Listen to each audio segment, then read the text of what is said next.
happens when a man of faith becomes the very beast he swore to destroy. Throughout the Old Hunters DLC, we find some very interesting characters with tragic backstories. Many were involved with the Healing Church from the beginning. This particular hunter started out as one of the most noble characters dedicated to his work. However, like many others, his story takes a wicked and tragic turn once the old blood comes into the picture. Welcome back to another Bloodborne lore video. Today we're going to be diving into the story of Ludwig the Accursed Holy Blade. The Healing Church had many hunters who did their bidding. Ludwig was the very first hunter they commissioned, although Gehrman is the official first hunter. It's not known what Ludwig did before he became a hunter though. Some speculate he was a scholar or he was an apprentice under Gehrman, but no one really knows. Ludwig would end up becoming a great hunter, and he was almost seen as sort of the face of the hunters for the church. Other hunters and citizens saw Ludwig as sort of an inspiration and a leader. Ludwig was someone who favored strength and action when it came to the hunt. During the beastly scourge of Yharnam, many people were turned into beasts and lost their sanity.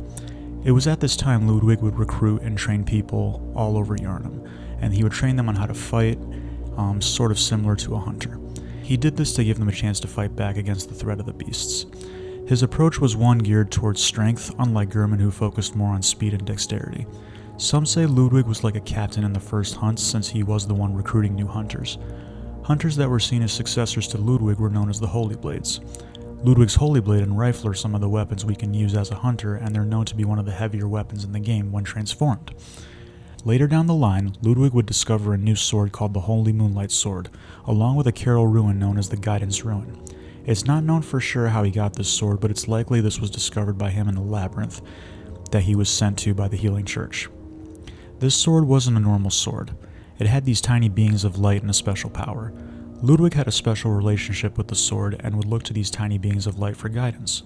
With the help of the Guidance Ruin, Ludwig was able to get rid of his fears during the hunt and essentially become the ultimate hunter. From the sounds of it so far, it seems Ludwig was seen as a role model and a hero among the people. Many people appeared to idolize his strength and courage. It appears as though his main goal was to save and protect humanity, especially from the beasts, either by giving them a fighting chance by training them, or by protecting the people himself. He was willing to protect others even at the cost of his own life. It's crazy to think how he goes from this amazing hero to an outright terrifying villain. Now we're going to be looking into his downfall. I've mentioned in the last video about the Healing Church and how their use of the old blood caused people to become beasts. Ludwig was no different. The Healing Church became more and more extreme over time, and after being exposed to blood healing, he would begin to change. I wonder what Ludwig thought about the church after he noticed how extreme they were becoming. Of course, this extremism led to the decline of Yharnam, and as noble as Ludwig was, after a while he too would succumb to the bloodlust. This is when he would transform into a horrible beast like many other hunters, and get sucked into the nightmare where we first meet him. Ludwig's transformation is a pretty tragic tale. He started as a noble hero and role model to his fellow hunters and citizens, and ended up becoming the very beast he wanted to protect people from. His design is quite unique and grotesque. He appears to be a half-human, half-horse-like beast, but he has all these crazy-looking features. He has long nails and extra legs coming out of him. It appears he has a second limb coming out of his neck, and it looks like a mouth with a bunch of eyes inside. I mean, the whole boss design is just so crazy and interesting, you just can't look away. His first phase is absolutely crazy. There's just so much going on, and it's a little noisy. He's probably the most aggressive boss in the game and is absolutely difficult. You'll need to make sure you're leveled up appropriately and be ready to dodge at any given moment. This is a fight you'll need to pay close attention to. His attacks are absolutely crazy powerful. I wouldn't blame you if you summoned for this fight. After you get his first phase down, you'll be met with a new cutscene where the Holy Moonlight Sword is introduced. This is the start of the second phase. It becomes a whole new ballgame when the sword comes into the picture. His attacks are absolutely insane. It'll probably take a few attempts, but once you get his moveset down, you'll be able to plan your attacks accordingly.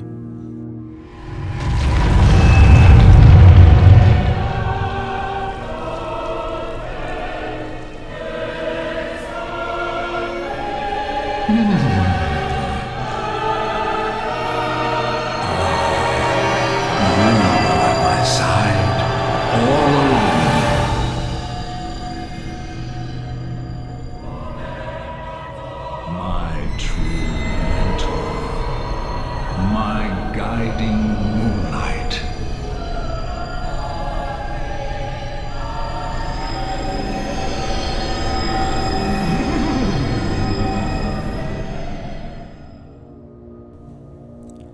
As I said before, the Holy Moonlight Sword is no ordinary sword. We see this weapon get introduced when we get to phase 2 of the boss fight. You'll notice how when the sword appears, Ludwig begins to regain some of his humanity, and in fact his appearance kinda sorta changes. This sword is a representation of guidance and spiritual ascension. Just from the look of it, we can tell that this grants an unbelievable advantage. The power the wielder feels can only be imagined, and it's likely that whoever had this sword before was a very powerful being. Phase 2 is all about fighting him in his new state with his new weapon, and oh man is it hard. The sword makes the fight completely different and much more difficult. Bad enough the damage it does, but when he starts hurling the light beams, oh my goodness. This fight took me quite a while even after memorizing the movesets and getting the timing down. It was still a very overwhelming fight. This is considered one of the best fights in Soulsborne history. Make sure you get good at dodging and make sure you have a powerful weapon. When you finally beat him, the sigh of relief and the feeling of accomplishment is absolutely amazing. Ludwig appeared to be struggling with conflicting personalities. One side of him is a horrible beast that just wants to destroy, and another side of him wants to cling to his nobility and his human hunter self. To go from a hero to a beast is quite a tragic story, but even after he was transformed into a horrible figure, it seems there was still a little bit of humanity in him. The theme here shows how one can go mad despite having these unshakable and even noble beliefs. The idea of madness through conviction is a theme Bloodborne seems to explore a few times. Father Gascoigne and Martyr Ligarius are other examples of this theme. By the way, I have a lore video for both of these characters, so be sure to check them out. We see in the game once they fully commit to their ideology, they end up losing themselves more and more and end up doing questionable actions. In their mind, they probably think they're doing the right thing, but from an outsider's perspective, it's absolutely not the right thing and can even be extreme. After Ludwig is defeated, we have a chance to talk to him. I'd heard that depending on what you wear, his reaction may be different. Now, I had healing church attire when I fought him, so the dialogue I got sounded like he was still a noble person who was concerned about his people. It sounded like he still had humanity in him. This is what the dialogue was when I played him. Tell me, good hunter of the church, have you seen the light? Are my church hunters the honorable Spartans? I hoped they would be.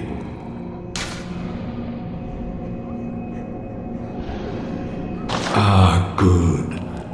That is a relief. To know I did not suffer such denigration for nothing. Thank you kindly. Now I may sleep in peace. Even in this darkest of nights, I see the moonlight.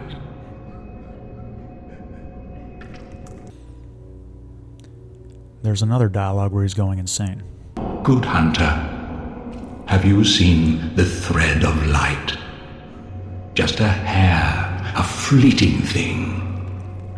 Yet I clung to it, steeped as I was in the stench of blood and beasts. I never wanted to know what it really was. Really, I didn't.